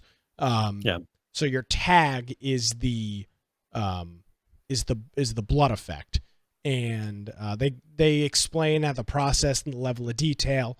It's a little I think it's accurate to say it's a little in depth for most people. Probably don't care exactly why they changed it, but if you're a big PUBGer or you're really into the whole development process, it's a decent read. But it's a little. They're just talking about the blood splat being advanced, and it's very important where they show the blood splat. So that's what's going on. One other thing that they're doing is they have a new crate that you can get if you link your Twitch Prime. Oh. And I think what they're doing is they have this PUBG global account, so I think that you can have a character between console versus PC. Yeah, it makes sense. So if you go into your global account, link your Twitch to that, and then link your gaming account, you can then claim this Twitch Prime crate that they have, the pilot set. So if you want to do that, that's something they announced, and that through the 27th of this month, they will have the pilot crate, and then start after that for a month, they'll have the gunslinger crate for Twitch Prime benefit. Thank God. Yes. So I know you're dying for more skins. Oh yeah. You know me. There's one guaranteed with me, and that's skins in every game.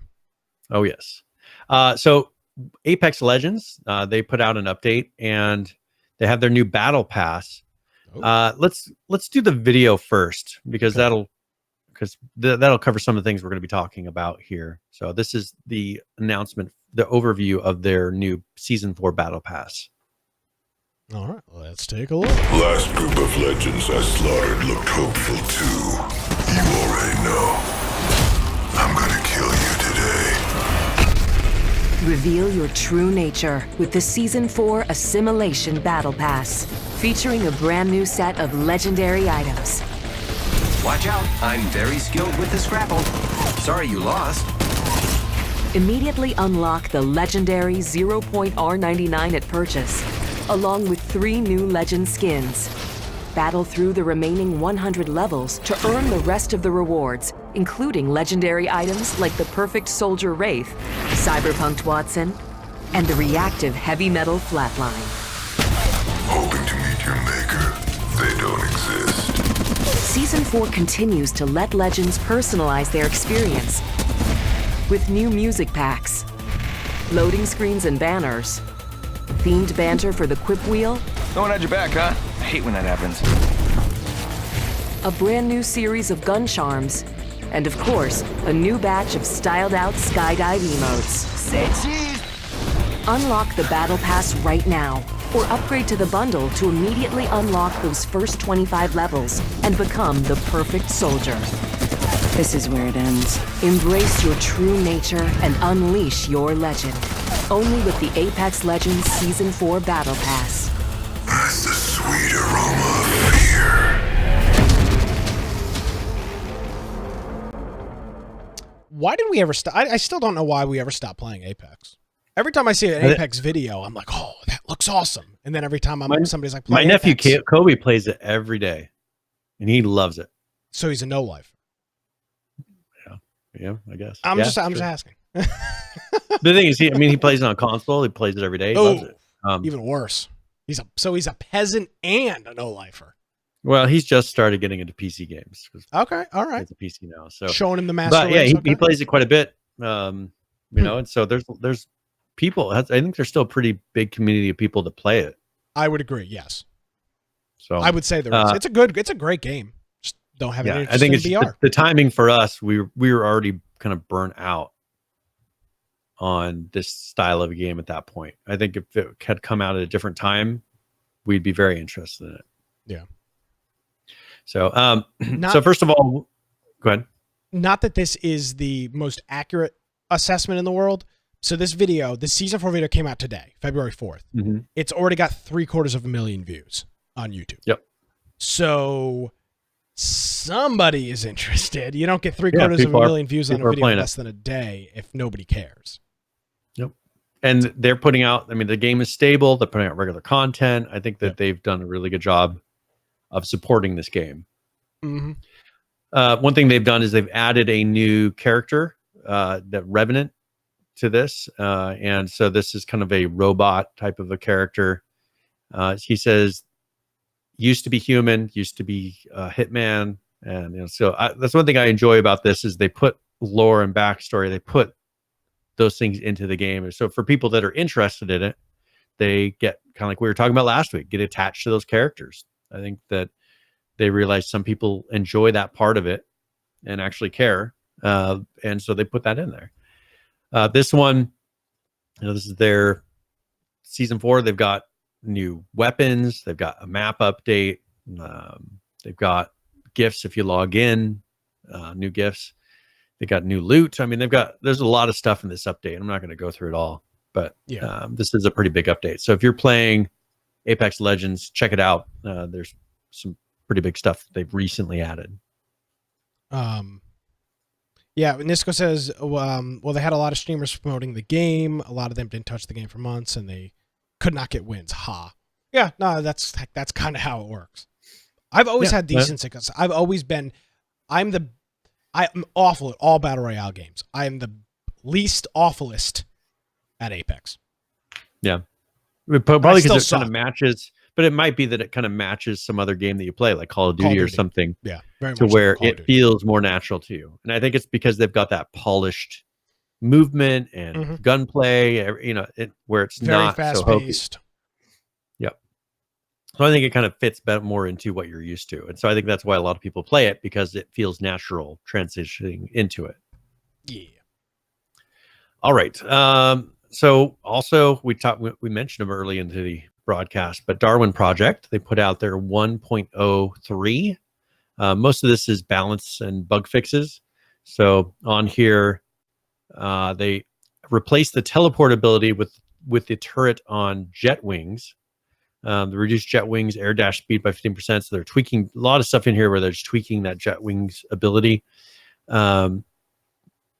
They've also done quite a number of bug fixes on here, fixes to like challenges and nothing really big that's new.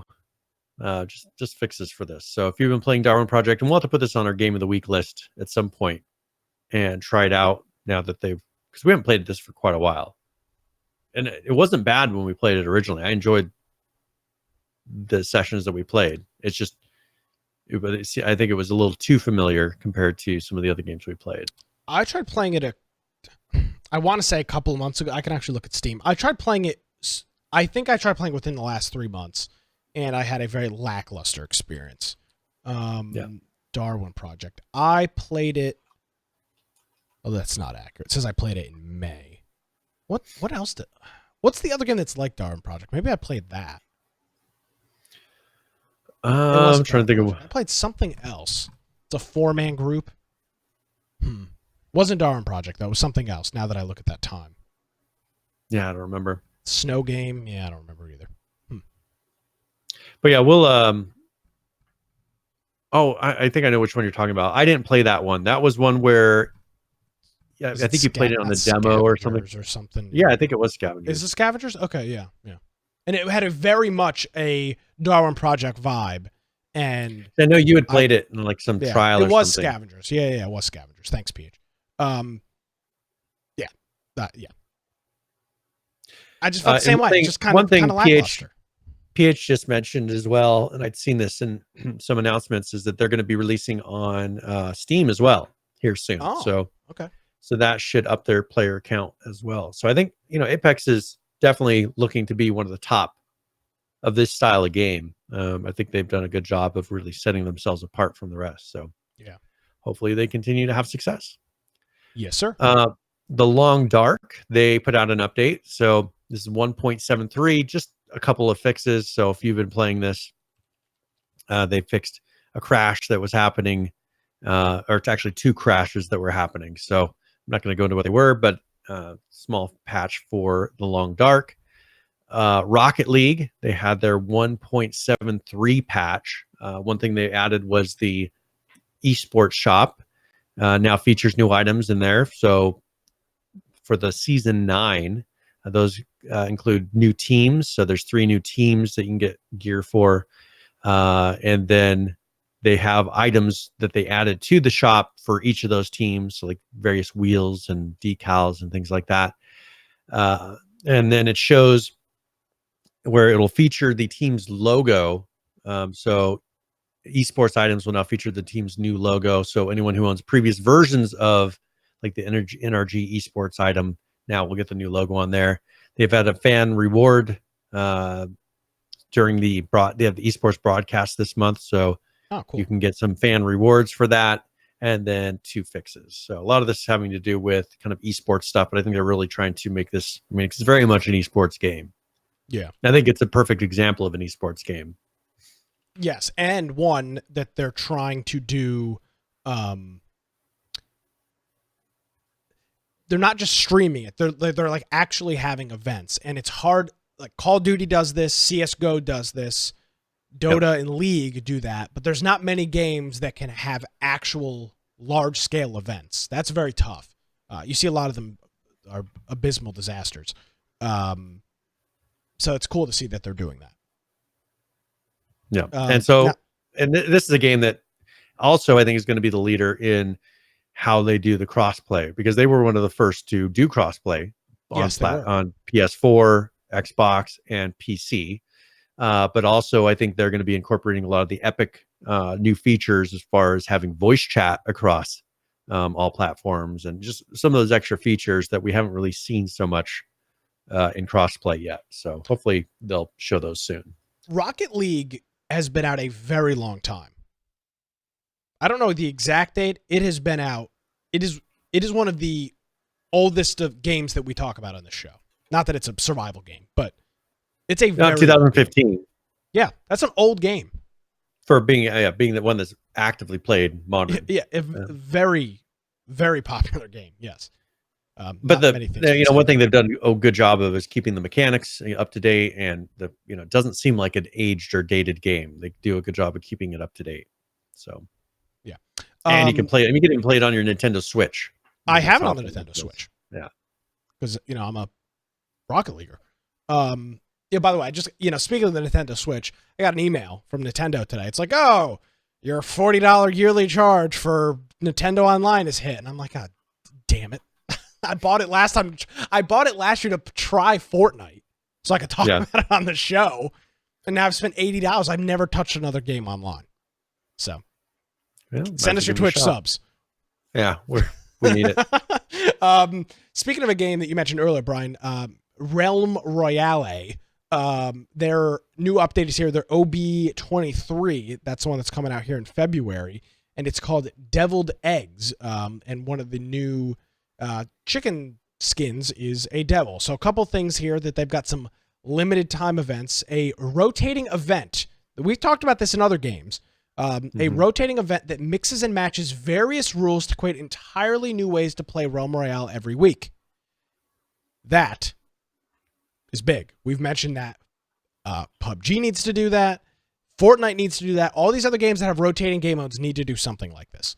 So they're going to do that. Some events can focus the circle on specific parts of the map to create a more focused play experience, or even move around the map in strange ways. Wink, wink. Fortnite. Events have ability to limit weapons or abilities to specific types, giving players more even playing field or encourage unusual playstyles. So that's what they're going to be working on. Forge upgrading. The Forge now has tabs. Players can switch between classic abilities, neutral abilities, and the upgrade tool. So not all in one place anymore. Every player gets to upgrade one item per forge. The common and rare items upgrade to epic, and epic items upgrade to legendary. So that's how the process of that works. And the shard cap has been increased from 200 to 300, as well as two new abilities that they've added. Fortification is a magic shield that blocks incoming damage. The player can't fire or use other abilities while fortification is active. So it's kind of a short period shield, but it's not a shield that, it's not like God mode. Like you're inactive at that point as well. And then the other new ability is ground shock, which knocks the enemies into the air and then pulls them back down to the ground with ground shock. Sounds like a League of Legends move or something going on, like an Alistair attack or something. Daily deal and quest damage. Players receive crowns every day for their login bonus, as well as finishing their daily quests. They have a rotating store with 5 random items each day for every player, so it seems like it's going to be unique. And then they've got a couple other things for map updates. Outposts, this area of the map has been redesigned to provide more interesting fights. In the jungle, players can no longer land on top of the forged mushrooms. A bunch of balances for different guns, changing damages and abilities. And then a couple of quality of life and bug fixes that they changed here. Addressed multiple causes of the game's crashing on Switch. I don't know if that is this game on the Nintendo Switch? I think so. Must be. I don't know if it means switching between the different classes at the beginning of the game. The Forge Mushroom will now slide players off in the jungle. Fixed an issue where the game could end early if a player was damaged at the edge of the map. It would end on the whole game. And then fixed an issue where the trapper can no longer root twice. So that is Realm Royale. A great free-to-play battle royale game with almost 100% unique mechanics. Yeah. It really is unlike any other. It's a very well done game. Yeah. Now, and then one final game, because I know you have it hard out here. Dead by Daylight. Say completely different. It's like, what are you talking? They say I had a hard on for Dead by Daylight. I would say you also have that. Yeah, it's true. Relatively accurate. So they had a hotfix 3.5.2. They added gates closed for the gatekeeper emblem bonus when ending the trial with the gates closed. Remove the generator's remaining stipulation from the gatekeeper emblem, and treatment theater reworked the totem spawn locations to hide them better. Then they had a decent list of bug fixes, cosmetic improvements, and just some various fixes for that. So if you're playing Dead by Daylight, you may notice some of those improvements. Yes, sir. Great game. Have not had a chance to play it since I said I was going to play it. But I've been busy. So I understand. Yeah, there you go. Well, I believe that's going to cover all of the news, which is good. So if it's all right with you, you want to can we start current players here? Let's do it. All right, let's oh wow, look at that. Let's take a look. Games that people are currently playing. I want to say H1Z1 is down. Another about 2,000 players from where it was last week, which is about 4,000 players from where it was 2 weeks ago, and about 5,500 from where it was 3 weeks ago. So the slide is continuing. Currently playing 1,804. The 24-hour peak, 5,069. The 7-day peak, which, by the way, is 7 days old. The 7-day peak was a week ago. 5,730. So we'll continue to track that as those numbers continue to move. Let's take a look at ARC. Currently playing 35,152. The 24-hour peak, 57,158. With a 7-day peak of 76,691. Let's take a look over at Rust. Currently playing that, 35,325. Those numbers look oddly familiar. I don't know if these numbers seem odd here, but 24-hour peak 51,162 with a 7-day peak of 79,340. My spreadsheet seems to be screwing something up. Conan Exiles, another game that we talk about here. I didn't realize how many people were playing this. Almost 10,000 currently, 9,570. The 24-hour peak 12,669 with a 7-day peak of 16,505.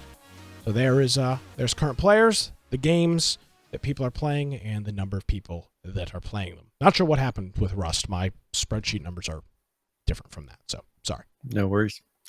All right, you ready to do tip of the week? Absolutely. All right. Well, that's where I go through and give either a general gaming tip or one for a specific game. And since we played some Rust, I figure I'd give another Rust tip. This is tip of the week. Fly a helicopter. Oh, yeah. Gyrocopter, sorry.